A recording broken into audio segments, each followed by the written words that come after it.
Hello, and welcome to the first panel of Milan Fashion Week. I'm Mimma Viglezio, and I'm guest chairing today, and we're going to talk about Fendi. But first of all, I would like my panel to introduce themselves. Hello, I'm Katie Barron. I'm a writer and an author and the head of retail at stylist.com. Hi, I'm Harriet Quick. I'm contributing editor to British Vogue and a consultant at Lane Crawford in Asia. Hi, I'm Finn Mactaggart. I'm currently making a documentary about the fashion designer Shane Oliver. I'm Shonagh Marshall and I'm a freelance curator. I'm Carlo Brandelli, still do a bit of design and more artistic projects. No pressure with a panel like this. I feel very pressured now.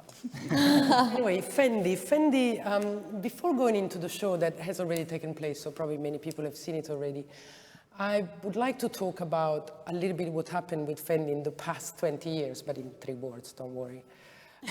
Because Fendi has obviously had a sort of a renaissance in the past 2-3 years, probably 4-6 seasons, without a change at the creative director level, which is usually what happens. So Fendi, everybody knows, was the Fendi family, the famous 5 Fendi sisters. It was bought in '99 by Prada and a little bit of LVMH. In 2003, Prada sold its stake and LVMH gained majority. And so Mr. Arnault installed at the helm Michael Burke, who is probably one of his strongest CEOs. And Michael Burke stayed there for 9 years and obviously did a great job in terms of operation, reorganizing the company, probably hiring, firing, re-putting the right people in the right place, controlling expenses, etc. Because Fendi had been a family managed business for so many years and it was probably going a little bit out of control. Then 3 years ago, I say probably even more now, 5 years ago, there was again a change at the helm and Pietro Beccari took over.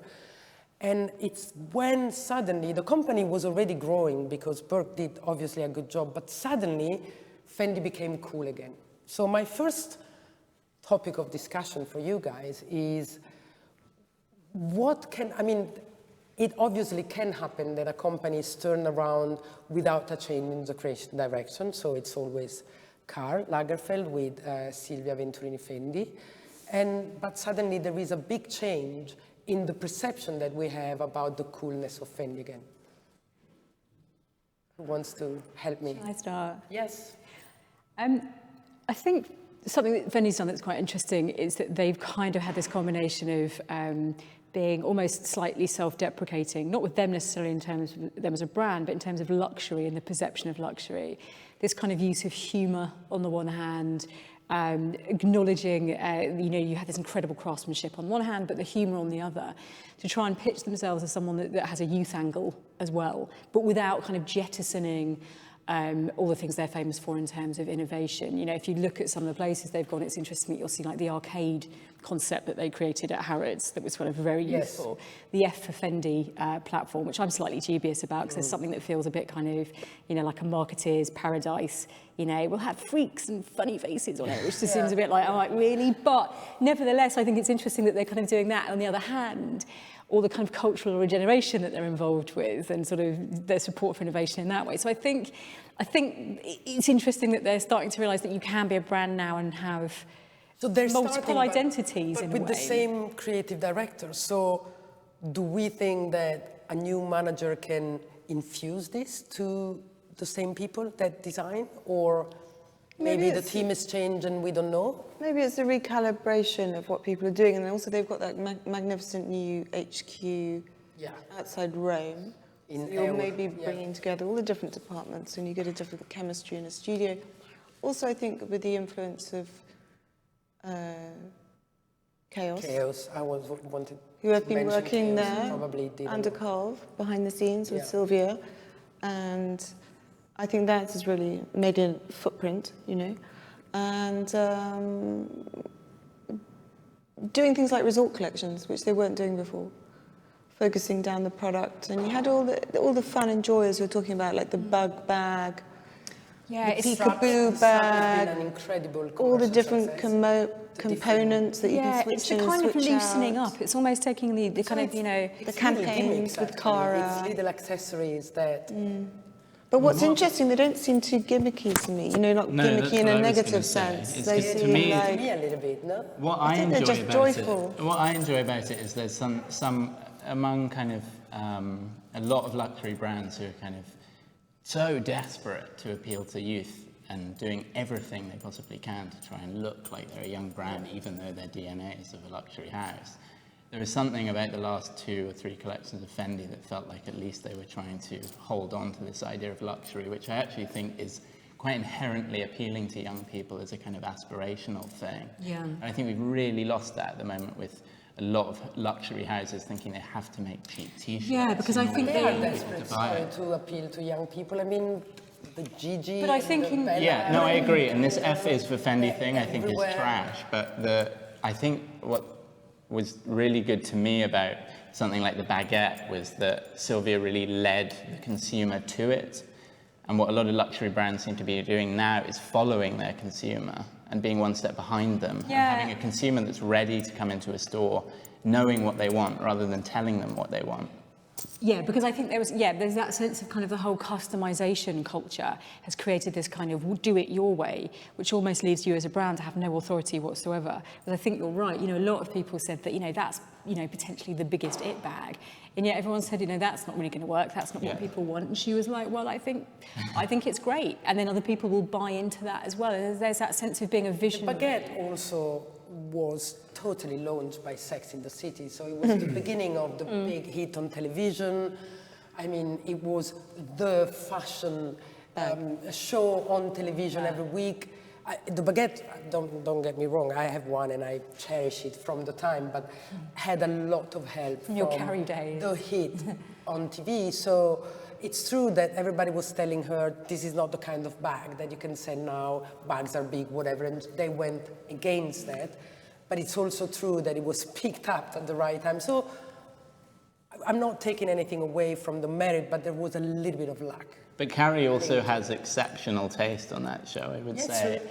And she wouldn't have today, TV shows are kind of so desperate to get brands involved that nobody seems to have any taste. All these reality stars have absolutely no interest in fashion, really. They're just kind of thrown into it. Carrie Bradshaw was somebody who, to me, really had... It's a baguette to a thief who was trying to take it away. And Fendi was one of the first designers to lend to the show at the point, wasn't it, I think?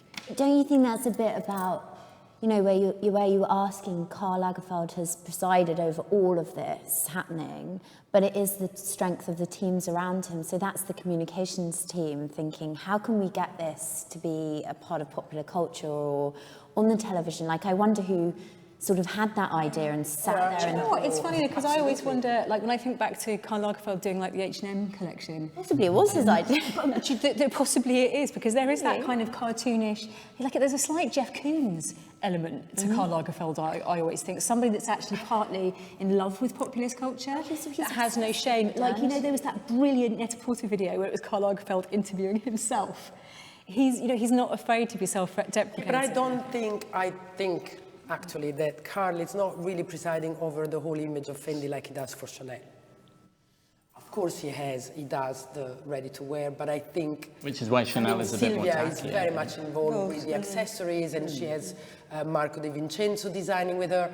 Karl, I think those little funny accessories come more from Chaos than Karl.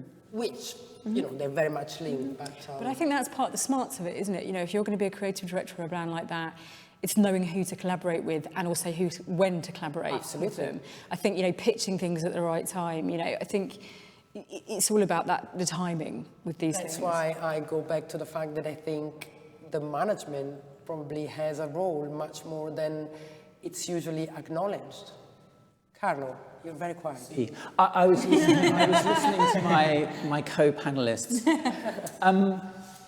Well, my perspective, I mean, I grew up with Fendi and it was all about fur, and my aunts would wear it and my mother, and it stood for a certain something. And I have to say, the fur thing just doesn't sit very well with me at all. No, no, no. Let's not go on about it too much, but this idea of, when was it that you started to talk about fun fur? You know, when has fur ever been fun the way that you cull an animal? No, that it's fake. I know. Well, you know, Do you wear wool though? You must I wear do, wool and I do, leather. and I can't be too moralistic about it because, you know, I was a vegetarian, I was vegan at a time when it was very difficult to do those things, but I still wore leather and I still go into things. And I still have fur now, but I buy old fur. I think the idea of using new fur and with those animals, I mean, I don't think you can say that fur is even a byproduct of us eating those animals, human eating those animals. It's not. It isn't. No one eats mink. Yeah, so I think the whole question is a bit odd. But talking about fun fur and using those words around this idea of fur was just an odd statement to make. So I see it as what you said earlier, Finn, about this idea of luxury. I see Fendi as this very luxurious brand over a long period, but slightly out of sync with really what's going on for me. Well, yet what they've been doing in the past 2-3 years with Italian heritage and culture, you know, with Pennone, who's not, you know, the mainstream artist, was quite intelligent, and now they're doing this lab to restore Caravaggios and send Caravaggio all over the world. I think they are, as you were saying, you know, they're using luxury in an intelligent and, you know, focused Trying in a smarter way. Only because it's going to make them more money. Let's be realistic here. What are they? 750 million? 1 billion? No, they passed the 1 billion now. Past yes, the 1 billion yes. mark. Yeah. But Yeah. I mean, it's still small compared to the big brands. Yeah, I guess. Compared to their sister Louis Vuitton or their... Yeah. This whole question of luxury and using culture within luxury has fascinated me over the last 5 or 10 years, and how young people still feel that something luxurious and what they think is luxurious is aspirational, because I've always felt it and I still feel it. So this idea of a brand trying to capture the imagination of a young market, even though some of their products are, what is the entry-level product? Probably these little, I don't know. Probably a if you're keyring. showing them. £500. These little tokens, you know, these, Yeah. how do you call them? Help me with the language. Keyring, no? The key rings, but also all the things that you make hang from your bag, sorry. Yeah, what do you call those? Yeah, the trinkets, etc. Yeah, trinkets. Charms. Or the strap. I mean, the straps are very expensive. You know that they did the straps that you buy a bag and then you can buy 5 different straps and the bag is completely different. But they're £1,000. I mean, they're not cheap accessories, but they've been so successful. And I asked a few people inside the company, but everybody couldn't tell me, but I understood that this was one of the greatest things. So commercially, are the new bags, are these little accessories. Certainly, it's not the ready-to-wear that sells a lot, but like in every other company, that's what enhances the desirability of the brand. And it's certainly pushed on footwear recently with the sock boot, Yes. the fabulous red over-the-knee boots this winter. Yes. There's a strong focus on that category. Yes. How much product is made out of fur? Does anyone know? Is it 10%? Is it just an acknowledgement? There's a lot of fur. I mean, in some ready-to-wear collection, they had fur on every shoe, on every bag. So there is a lot of fur. But don't forget, we can be against as much as we want. That's what they were born for. I mean, I've That's their only heritage. seen a couple of shots, I mean, just a couple of the overview shots, and it looked like there was a lot less there to me than Toning it normal. down. Yeah, and I think they must be turning it down because they're smart. I mean, if they're looking at that They younger have a audience. show in couture that it's only fur. Yeah, But but in I the think stores, you have very few people, I mean, very few of their younger consumers are going to be looking at the couture. Tailor I it, think. Katie. They tailor the Yeah. semiotics are tailored to whoever's viewing, and this is what the big brands do. But actually, the first thing I saw with a Fendi label on it when I was 5 or 6 years old was a leather jacket. It was a piece of leather, and then a bag. It wasn't actually fur. It's only afterwards, when I grew up and I was a little older, that I would see all these very chic Italian old ladies walking around with their Fendi furs. But they have these unique techniques. They know how to knit fur. You know, they need to show off the heritage on the manufactured fur. And they, you know. It's interesting how a company that is founded on something which is so politically incorrect now and perhaps morally suspect, it certainly is in my view, needs to move forward and say, right, okay, well, we're going to use fur and we have to do it in this way. Why haven't they moved to more fake fur? Or I always find this fur conversation in fashion strange because to me, fashion is not, I don't know, it usually always comes from people who already eat meat, they wear wool, they wear leather, and I just don't buy this this ethical argument. as much. Holier than thou very much. argument. Even though I actually have a meat is murder tattoo and I used to be a vegan for quite a while, I do actually still find fur to be an incredibly beautiful product when it's done right, and I enjoy leather because I don't think there are any substitutes for that. And there's so much that's not ethical about fashion. I mean, so many of these collections are made by slaves who work in China, and that is the only reason some of these pieces are affordable. Well, I mean, you see, there was news about Gucci having their products made in China when they were advertised as made in Italy. Is that recently, Finn? Yeah, this is a constant. There is a constant ethical issue with fashion in general. So I'm not. I think I really get attracted to the idea of fur as a very luxury and exciting luxury product still. I mean, maybe just because I was like very interested in hip hop and New York culture in the 90s, where it was all about fur. It was all about the Fendi monogram. It was about the Louis Vuitton monogram. It was about the Gucci monogram, and that idea of just utterly aspirational luxury. And those like deep browns and shearlings and all this stuff was really exciting to young people. And now I think Fendi or other brands, I suppose, see their appeal to youth in t-shirts and little trinkets and little giveaways, which to me is just not really what young people actually... Let me be the devil's advocate here, because I hear you and I agree with most of what you say, but the problem is that especially these big brands, they have to survive with huge amount of expenditures, and if that's what they sell, no CEO in his right mind would say, stop doing that. You know what I mean? Exactly. And that's why I think Fendi counterbalance with their couture show, which is almost disgustingly luxurious. Mimma, they even they had have a to catwalk survive. in fur. Why do they have to survive? If somebody's doing something fundamentally wrong, and I'm not saying that the use of fur is right or wrong in the modern age, let's remove that from the equation. If for the idea of luxury, if brands have to address the idea of luxury and what does luxury mean? Well, actually, to me, what does luxury mean to me today, or what does it mean to you guys? Luxury to me is silence and time, being able to make informed decisions. It's fundamentally, you know, having information. So if you're moving forward as a brand, you're understanding, okay, we're a luxury brand, we've used luxury product, how do we now communicate this idea of luxury without treading on too many toes or doing things in the right way? Just because businessmen decide that the brand has to make money for the investors, they shouldn't behave badly. And this has been happening too long. I don't think they have to Fendi be... behaves badly. But I don't think they have to be mutually exclusive either. Badly. I don't think those ideas. I don't think they have to be mutually exclusive concepts. That idea that either you make money or you behave in a non-ethical way. And I think what's interesting with this fur conversation is that compared to when we're talking about that kind of hip hop generation, you know, we're in the era of materials innovation, and actually in terms of what people consider to be luxury, actually if you look at a generation of people in their kind of, you know, early 20s now, innovation is considered, you know, part of being part of a luxury world. So I actually think there's an opportunity for Fendi here to kind of say, actually, if you've got this huge group of people that see A, innovation as luxurious, B, you know, ethical, you know, these ethical issues, this is suspect, I think, to a lot of people in that generation. That's where they could be really innovating in. How do you know, a lot of those materials innovations, they're not cheap either. You could be at the cutting edge of creating something that looks like the most incredible fur, but actually is you know, full of... But talking about ecology, I think, you know, the fur obviously at Fendi is ethically sourced.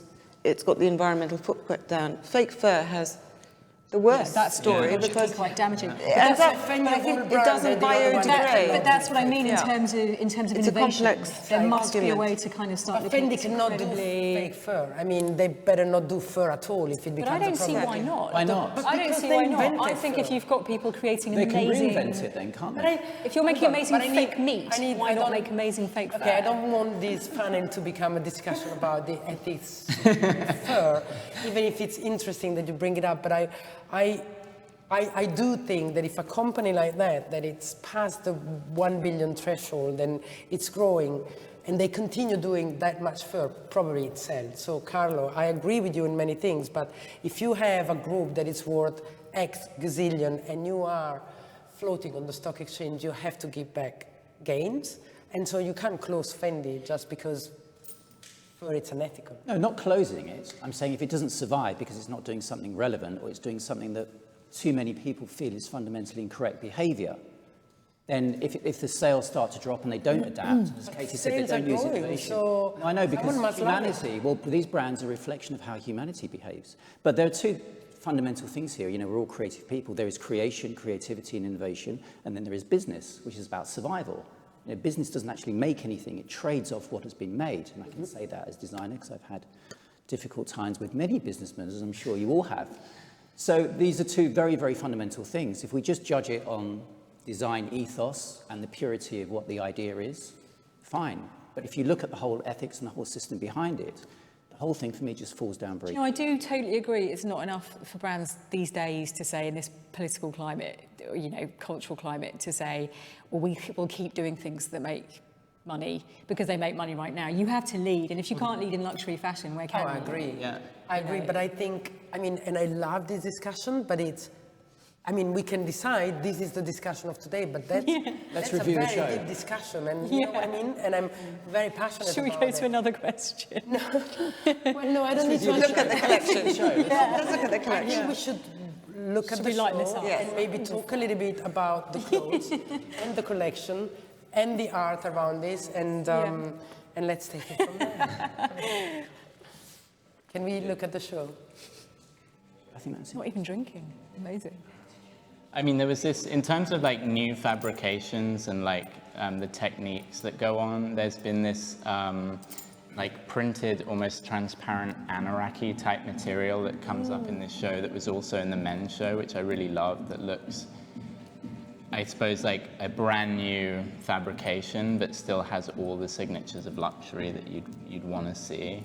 It's probably like one of the most exciting things that I've seen was this like... Yeah. It's like a plastic It's a coated plastic- organza. Yeah, exactly. But it's got, a they lovely use either the check finish. or the monogram on it, and it just looks fantastic. It looked great in the men's show, and it looks really good here. I loved the fact it was this kind of madder version of athleisure, in a way, kind of pushing it away from normcore. I do like the way there's that kind of asserting something more joyful in what we're seeing at the moment. But the hair and makeup is just awful. I read somewhere that that's because they want to link everything to their art project, and that's why it's so graphic and so, you know, there's a reference that I'm sorry, I don't know which one. Giacomo Balla. Okay, and that's why the hair is blue? No, this whole thing is about, it's a reference to Italian futurism. Yeah. And the godfather was Giacomo Balla. Giacomo Balla, yes. The anti-neutral suit and, you know, these kind of things. But This, look at this this. is fantastic. And the geometrical... Yeah, it's just another Print, example of a fashion brand taking an art reference and just bastardizing it. Well, I'm just a little bit tired of cold shoulder design, and there's a lot of cold shoulders here. Yeah, think I was we've going to seen say it the same a lot. thing, actually. And I think a brand that wants to be so forward and has all the, you know, girls that they need to have on those, they probably could give up cold shoulder now after, you know, but anyway, that's just me. The shapes here, guys, if you look at Giacomo Balla, I did an essay on him about a year ago. He had this manifesto, futurist clothing and how they wanted to dress, because it was a reaction in the 20s, 30s and 40s to this kind of plain dressing, blues and greys, and they started to do very futuristic shapes, focusing on the arrow, which meant, you know, to move forward. So if you look at all the designs and the silhouettes, they've just totally picked up on that. I mean, the wallpaper in the back of that slightly cheap set for Fendi, because they do a big Casa section as well, don't they? No, for me, it's almost always a straight catwalk with some wallpaper or some, yes, it's in their space, yeah. But it's good for me to see, and this is obviously Carl's modus operandi, is to always look forward and think about futurism, which compared with, and I know you really don't want me to bring this up, Mimma, but compared to the Gucci show, which was nothing but retro knockoffs and looking back, I at least see something a bit more optimistic. But Giacomo Balla is forward. 20s, yeah. It was a futuristic. But it was the futurism. The father of futurism, but it was but many years ago. I don't see this as a particularly nostalgic collection It's not in the way that nostalgic it at kind of, all. in the way that the kind of like. Carl hates nostalgic. Right. It looks sharp and it looks Yeah, pretty. yeah. I think it looks sharp. I think it looks pretty. It's not completely my cup of tea. Probably there's too many cold shoulders, sorry. But some of them are a little bit filled in with look at that again, you know. If you look back at Balla and the artworks, this is all that this is. It looks like that. No, all of it. I mean, the clothes, I did an Instagram post about 4 months ago with the anti-neutral suits, and you see the colours. It's just Balla. They've just looked at that completely. And there's nothing wrong with that. There's also bits of like the Vienna Secession in here, which is like a big love of Carl's, like the way the F is. So kind of, do you think it's a bit lazy in that respect? Because it's quite a literal translation, isn't it? It's usually quite lazy. They'll take a reference. Well, no, it's true. I can say that because I've done it. It's not exactly through a lens, is it? Well, you know, it's like, this is why I always have a problem with brands like Fendi that have got 80, 90 years of tradition and heritage. And I'm not saying to draw on your heritage. I'm saying to now use the money and invest in innovation, and as you were saying, Katie, do something new, as opposed to just get the design team, do a mood board, reference futurism. Sylvia doesn't use mood boards. She doesn't. That's something I really like about Sylvia. Doesn't use mood boards. Right. And today is such mood board culture because everyone's so on Instagram. But and here, again, Alessandra. But here there is a clear reference. So someone said, design team, futurism. Sure, but there's a difference between the kind of you pull up the suit on the computer. McKelly mood board, Instagram kind of feed of uncredited images compared to trying to pay tribute to an artistic movement, which I think which then evolves mostly into right. the cutting, into the fabrication. Exactly. But it's interesting when we talk about futurism, and of course, if you're looking at someone that was, you know, we're talking about 30s, 40s, people talk, you know, futurism then is a reaction to what they're seeing then to the reaction of the culture in now. Yeah. So if you're really going to kind of push into futurism now, you really have to start thinking about what's the reactionary aspect now, where we are now. Yeah, of course. Yeah, and very, very few people doing that. Yes, they can't. I mean, this has always been the problem with the way that fashion design in particular has been seen within the arts. You know, I've said this before, you do a pyramid of what would be at the top, it would be an artist, and then you start to gradually move down, and fashion sort of comes somewhere in the middle after architecture and all these other creative disciplines. And it's seen as lightweight by the art community, for example. It's because the references are just so obvious. They just don't go any deeper. They've started to. The new generation of designers have started to go a little deeper, and they use the whole ethos of what they're doing. They set up the whole world of what they want to say. But up until then, it's just been, this season it's going to be this season we'll pick this guy. And it's okay doing homage. Everyone has done it. Okay, we're going to do Hockney this year, or we'll do Yves Klein the following year, and everything will be blue. Some of the greatest designers in the world have done that. Yeah, in 2017, you know. I really disagree with your placing it as harshness. No, I mean, you want to place it higher. No, I don't. What just to say. I don't at all. I don't. I think that well, obviously, I'm a curator, so I've spent my whole life speaking to people in the art world who ask what I curate, and I say fashion, and they go, oh God, oh, roll out eyes, oh yuck, how gross. And so I'm into the conversation, but I just really see them as such different disciplines in the sense that the process is so different. And I was speaking with someone was pitching designers as artists, and I was speaking to a friend of mine who was sort of approached, and he was like, but I'm not at all an artist, because he doesn't use any of those. There's a really specific way that art functions. You know, the process of making an artwork is so different from making a collection like this. It's all about intention, Shonagh. Well, the intention They use colour palettes, which artists and designers both use. Intention is something that artists and designers both use. MoMA are doing a big show on fashion next week. Opens in New York, 100 years, over the best things over the last 100 years. That's really about, it's called, is fashion modern?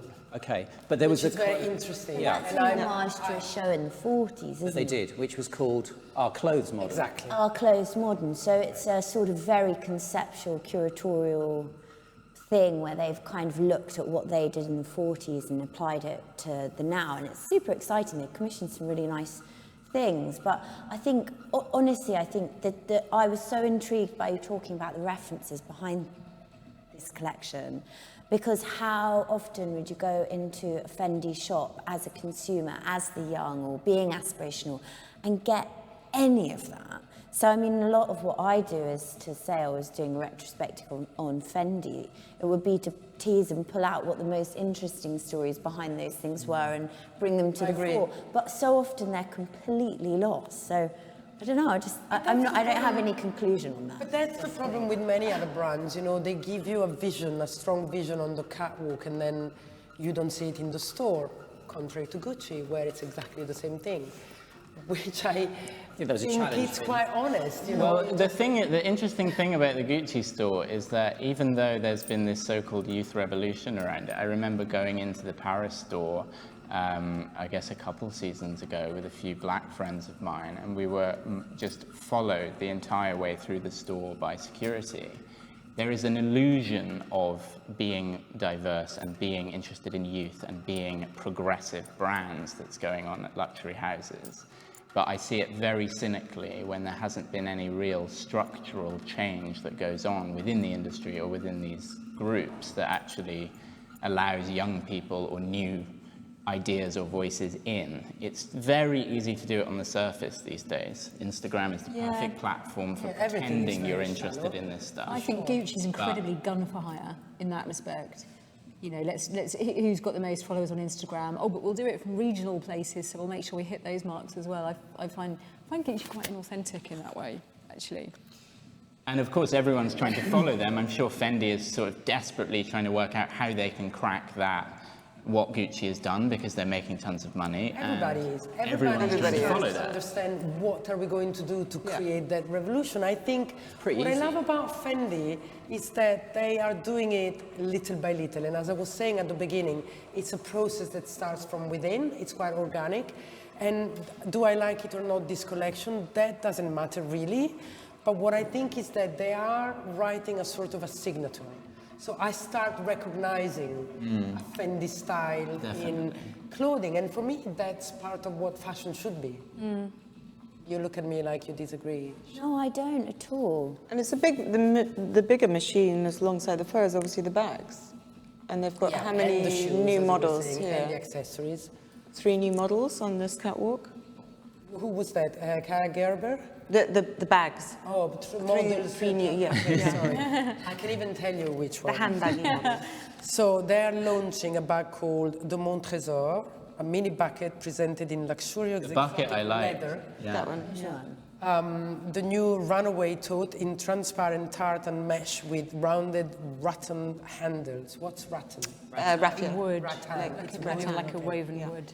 And the Kenai F bag, Ken spelled with a K, returns trimmed in raffia fringes and worn with leafy suede strapu handles. So again, you know, the strapu thing that makes the bag renew convertible. every season. Yeah. You know, it's the same price as a bag, but still, you know, some people like to do that. So I was just thinking, I wanted to go back to what Finn said about, you know, engaging youth culture, and how much do you think this kind of logo mania explosion like Gucci or things like that applies to the fact that a lot of people are wearing, I don't know, they're not really so much anymore, but a few years ago, like vintage Moschino, like a Skada, Iceberg, I mean, that's sort of irrelevant, but like Fendi would have been one of those. Yeah, exactly. So but they don't seem to. well, there were At the moment, the monogram, this is what I really like about 2 or 3 look with the double F in brown and black. Tap into that, because there's this quite a simple way,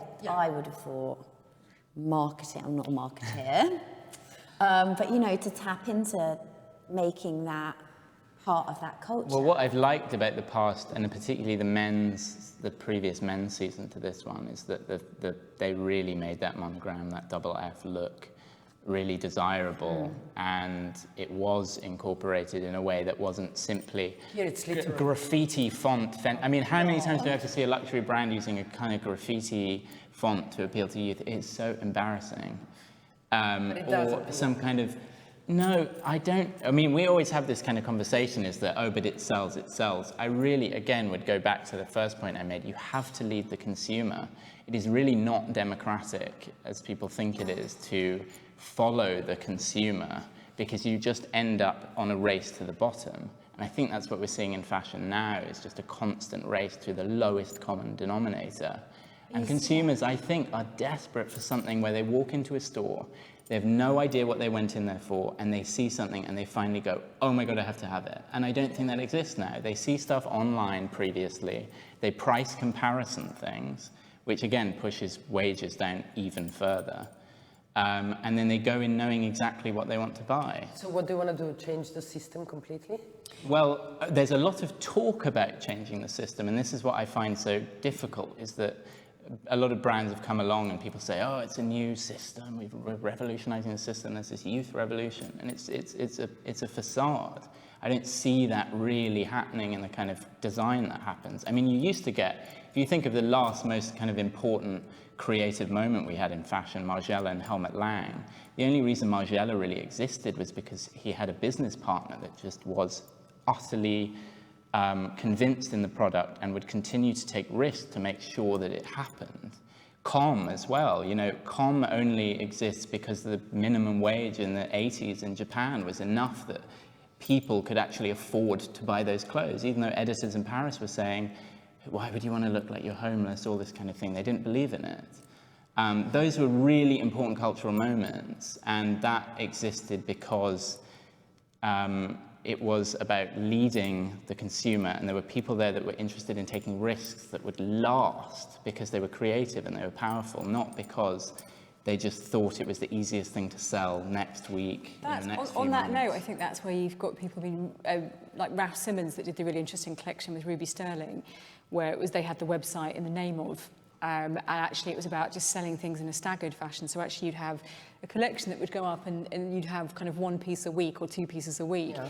To kind of re-inject that sense of scarcity, and actually that, you know, just because we're in the digital age doesn't mean that inherently everything has to become ubiquitous. So I think there are things like that, hence why, you know, some of the smarter brands aren't letting people customize everything. They're maybe just saying you can manipulate something a little bit, but not the majority of it. Because I entirely agree, there's no losing your sense of authority to a culture where it's all about have it your way is a very kind of muck way to do fashion. You know, and I firmly believe that inherently, you know, having a massive menu of options to choose from will never feel like luxury. No, exactly. And also it's confusing. I think in other words you would be lost. Yeah, it's like you would lose the desire. Choice paralysis. Yeah, and there's a total myth that young people just want everything their way and they want huge amounts of choice. Actually, we've never really been more overwhelmed by information. So. And depression is incredibly high. People's mental health is incredibly low.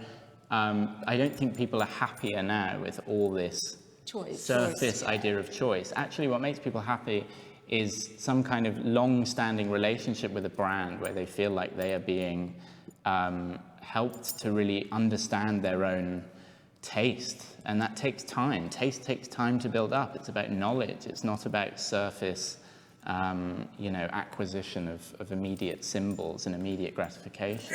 I spend so much time thinking about that kind of thing on a bigger scale, in terms of, I see it a lot in the arts, that museums that are supposed to inspire and sort of have these amazing collections where you could learn and engage in something you never even knew about, are staging exhibitions like maybe Taylor Swift's coming up somewhere in the pipeline. Ed Sheeran, anybody? Like, perhaps I could do it. Get a good budget.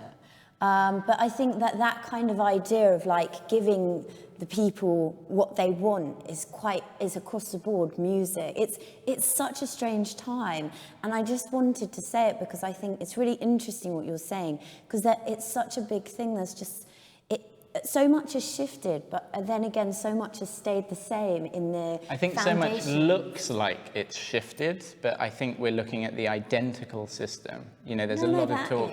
Identical to what? Identical to organized global capitalism, to large conglomerates of businesses who are not interested in advancing culture. Exactly. They're interested in... But so I don't think it's the designers. I think the designers, they still come up with ideas. I think the system is that the big conglomerates, they will always keep down the small creative people because they win. They can only win. They have the means, you know. And so my thing is, what is the solution? I mean, shall we... I don't know. Well, ironically, commercialism... creativity to come back. I think, ironically, commercialism isn't commercially successful in the long run. you'll see that Margiela or Helmut Lang is a really good example.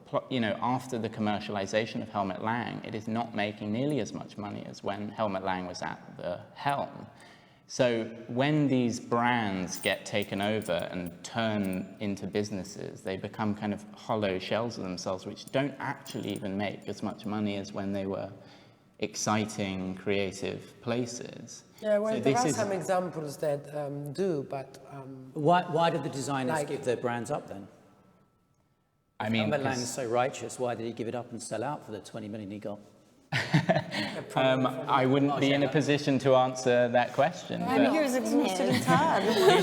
He spent a long time doing fantastic work and, you know, was ready to move on. He was tired and he was offered a lot of money and he was 60. And Everyone is guilty of being part of the same hypocrisy, unfortunately. It's just how humanity is. But it's not hypocrisy, it's just the way it is. But that is hypocrisy, though, isn't it? It's a consensus. Guys, you're a very bitter panel, I must say. No, we're realists. I'm not better. We're realists. No, but I hear you, but why does it have to be hypocrisy if Mr. Helmut Lang, after X year of, maybe he could see that he couldn't do what he wanted anymore, that the system wouldn't allow him, someone offered him a few millions, and I don't call it hypocrisy. It's opportunistic, he's having a good life, he's probably laughing when you watch what's going on with his name. It's a life decision. It's not like he's just changed religion. He just made a life decision after an uncomfortable business episode. What we're talking about is culture, is the behaviour of culture as society. Oh, I thought it was... No, it's nothing to do with Helmut Lang. No, I couldn't be less interested in Helmut Lang. It's about the behaviour of society. And what we're doing, you know, you're saying, what is the answer? You know, is it going to be, are we going to be more commercial? Are we going to be less commercial? Is it this? Well, what I like about this Fendi show is that it is still interested in its own brand DNA. And I think right now it's good to see luxury brands actually being honest about their roots in luxury, in fur, in whatever it is that they come from, rather than trying to shift cheap garments. And I think there's a few pieces in this where I feel like there is, you know, for example, the monogram printed fur jacket there. Like you say, creating these signatures that feel relevant to who that brand is. And of course, you could say that's driven on the back of the longevity of having the same person at the helm for a long time. Because in a culture where, you know, you'll have creative directors or, you know, head designers being booted out if they don't make the big bucks in one season. That's ridiculous. Hence, of course, here you can only really do this and return to these ideas and create that sense of longevity if you do allow someone. I mean, Carl's a bit of an anomaly in all respects, but to have someone that's there for, you know, 5, 6, 7 seasons and allow it to ride out and allow the consumer to understand what that brand's about. Because in a way, really good fashion shouldn't necessarily be about things that you get instantly. Like you say, Finn, I think there's a real joy, and I think consumers really warming to that, about something that you have to kind of learn to understand. You know, there is a desire for things that aren't quite so quick fix. It's just that because we live in a culture and because of digitization and social media particularly, the super huge turnaround of, you know, this smorgasbord of ideas, everyone's become obsessed with it, whether they really want it or not. I don't think it's about what people want. I think it's what they've become conditioned to. But I agree with you. What I'm very surprised to hear is that we are praising Fendi for not being that when they're the one who used the most followed girls in the world again and again and again and again. They're the one who may be showing luxury, but then making money with little trinkets. I think there's a bit too much. That's what I don't understand. You know, I hear what you say, but this is not the model of being against of all of that. If you see their campaigns, which are not very interesting, no, you're right. It's all about Bella and Gigi and Kendall. No, you're right. You're absolutely right. Bigger than a continent in followers. But at what point did we expect Fendi to be contrarian? I think there's a confusion here that we're thinking complexity and conceptual equals good. It doesn't. Simplicity is often the best thing, and the best ideas executed beautifully. We're talking about knowing yourself, really, aren't we, in a way? And we feel like Fendi knows itself, at least. Okay. I think they really did do that. I think they're smarter than there's marketing-wise, but that's okay, you know, it's just me. It's not about this collection, it's about following what they've done in the past years. I mean, still have V&H behind, and I know the culture very well. I mean, I know what they're required to do. But I agree with you, because I think, you know, because I did the Sam McKnight exhibition, he does the hair and the campaigns. So one image that, when I think of Fendi, stands out to me so strongly in recent history is that Cara Delevingne with the fur Mohican that Sam did, and then the furs on the little trinkets, and then she's on her Instagram pulling a funny face and it's got a goggly eye bag, and then she's in the campaign and she's got millions of followers, and it all ties up to kind of the actual object. You're like, you keep thinking of that freaky little bag that then, you know, I've known 16-year-olds to buy like a fake one, you know, and that's because they know Cara, they don't know Fendi. So I think that's all really interesting. I think they're quite good at adaptation. I think they're quite good at kind of sneaking in. You know, so they're doing that with Cara. You know, Miami Basel, they'll have like a private salon where basically they've used like an Italian designer, and they've created like special furniture with innovative leather materials, etc., etc. You know, and then they go and do the store in Japan where it's this kind of wild, bonkers, you know, year-long pop-up, working with a lot of Japanese artists. So I think they're quite good at these kind of subtle multiple identities. They very well wanted to own the art, you know, the fashion and art communion, and they did it well, and they spent a lot of money to do it, and they continue doing it. Even, I mean, and it's very much Rome, and it's very much the heritage, you know, the campaigns on the roof of Rome. But they're not immune to the marketing machine that wants to sell the trinkets. That's what I'm saying. But I think I suppose I for some reason can just slightly see past that, because it is slightly more subtle than in other luxury brands. And I know that that's a lot of Carl's signature, because, you know, you compare it with Chanel, which is just so overblown and tacky at this point, you know, spaceships and like, you know, it's just grotesque. At least this feels slightly more subtle. In the kind of luxury world. It's less of a circus. Less of a circus. Because Carl is not the soul. total boss. Yeah, you know, exactly. Silvia Venturini, Fendi, has exactly. something to say. How can you, I don't know, what's the comparison between Fendi and Chanel? Like, in terms of business-wise, like, Chanel must be leaps and bounds, and I don't know. It's tiny. It's Exactly, so the they phone bill of Chanel. But then Chanel's folded in with the beauty business. Now, if you've not got a lipstick to sell, they have got, Fendi has got perfumes. You need trinkets. Yeah, absolutely. Yeah, absolutely. It was just listening to you all talk there, I was just thinking about this word individuality, and for me, talking with Finn off camera, he was wearing his father's old punk leather jacket, which we were talking about. And for me, fashion has always been about this spirit of individuality. You know, if you have money, if you don't have money, especially if you don't have money and you're young, you put things together. You have this innate sense of style of what you want to do. And for me, brands have never had this individuality. So when they use supermodels that have a bit of personality, like Cara, that is very quirky, they can leverage off her spirit of individuality. So that's how the marketing men, or the brains behind the operations, understand how to use these semiotics in a very smart way. I don't know what you two... Yeah, although, can we just about the Cara thing, it's, you know, so many brands use her. But there's nothing really individual about using her, is there? I mean, this is my point. But there was the problem with Kate like 10 years ago. She had like 12 different brands. But that's her job. She's a model. That's what she does for a living. And everybody wants her because she's Kate. But, I mean...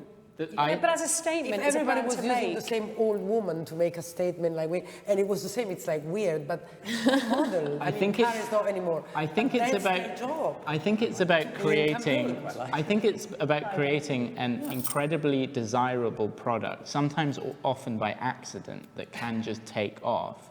And what has happened in the interaction between, you know, the low-income consumer who is desperate for luxury brands in the past is that there's been certain elements that exist in that world where they find that common ground, where there can be a real proper dialogue between, you know, how you would wear Fendi on 125th Street in New York, or in, I don't even know what the posh neighborhood in Paris would be, but there. And that's always been a really rich dialogue, but instead of that kind of dialogue happening, we've now just got the kind of I suppose, like you say, the Cara Delevingne, or leveraging social media stars in order to get that personality across. I mean, I've got nothing against Cara personally, but it would, if we're talking about individuality and establishing your own brand language, it would be great to see someone, the way that you were talking about, understanding, I see that and I know that it's Fendi when you're looking at the clothes, understanding that that's a model that only Fendi would really use, or do you know what I mean? Because when I look at the through design, Katie. The thing is that they're all using Cara because it's very obvious to them. It's going back with what everyone said. It's very obvious to them that the general public can understand that that is a mechanism which is very simplistic. She is individual. It doesn't matter if 7 brands use her. When you see her on your phone and a young person, it's just the young person and her image. They don't think about everyone else. You see that, and to me, it looks like it's just a brand safety net, because they just think, well, she's definitely got a lot of followers, that will work. Yeah, so to me, there's nothing. No, it is nothing. Just not there. Because she's, putting a quirky face isn't really the same as being. But if the product is not good, it's not enough. Right. I've just seen a show that I'm not going to mention because it was horrendous. And it was full of these girls, and I wanted, and I was yelling on this panel. You can mention girls it. are not enough. You still need a product, Right, Of course, it was exactly. like they were all there, and they were all looking bad. It was ill-fitting. The material was. Marc Jacobs. It was Marc Jacobs, wasn't it? No, it was in Milan. She won't get it out of her, Finn. No, I'm not mentioning it because it's not about that. But I mean, I'm saying this to say they're not enough. The girls help, but you still need Design and ethos and theory design has to and be have everything. a product that it's desirable. But anyway, so to conclude, so we love this show. I liked it very much. You liked it very much. Finn seemed to like it. There are a lot of pieces which I think are really nice products, which are desirable products, which is nice to see. Can I say, I think, obviously a key thing with Fendi is the kind of materials manipulation. And we're only seeing it in these flat 2D images. So some of this stuff, like the blue leather kind of jacket with a capelet, is probably the most sensational thing you've ever seen in the flesh. So I think it's pretty beautiful, yeah. I like that little bag. Is that the bucket one? I mean, I don't know. I don't know if I like it. It's okay. That's okay. Carlo? I love Giacomo Balla, and next season they should look at Boccioni, much better. Okay. Well, get that image up now if you like, guys. Thank you, panel. Thank you. Thank you so much.